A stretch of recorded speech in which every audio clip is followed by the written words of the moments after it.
In order to understand German U-boats, we have to go back to their usage in World War I. Germany was the first country to use submarines in war. The name U-boat came from the German word Unterseeboot, which means under-the-sea boat. During World War I, it was determined that U-boats, though fragile, could do a lot of damage to enemy merchant ships. They had a fearsome reputation because they attacked civilian vessels without warning. The U-boat was a submarine, a boat which could spend up to 2 hours at a time underwater. This made them very hard to detect. The typical U-boat was 214 feet long, carried 35 men, and was armed with 12 torpedoes. When Germany was defeated in World War I, the treaty required them to give up all their U-boats, and they were not allowed to make any more. In 1935, just prior to World War II, Germany broke the rules of the treaty and started to produce more U-boats.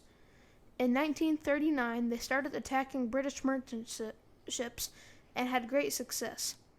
During this time, U-boats traveled by themselves instead of in a group when they assaulted the ships, and they easily overpowered the defenseless merchants. So the merchants started traveling with the protection of Allied military ships. Now Germany had no way of attacking, so to outnumber them, they began traveling in groups for the first time to attack convoys at night. This is where they gained the nickname Wolfpacks of the Atlantic. These Wolfpacks caused great fear and concern among travelers all over the Atlantic Ocean. In 1943, Germany had cut off significant imports and exports to Britain, and had almost completely isolated the country. But Allied long-range bombers and trained military escorts were able to fight back against the German U-boats. Throughout the rest of the war, U-boats were sent to remote waters to prey on unescorted ships.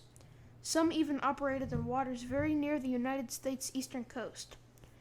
Though Germany ultimately lost World War II, they had proven that submarine warfare was an important part of naval operations.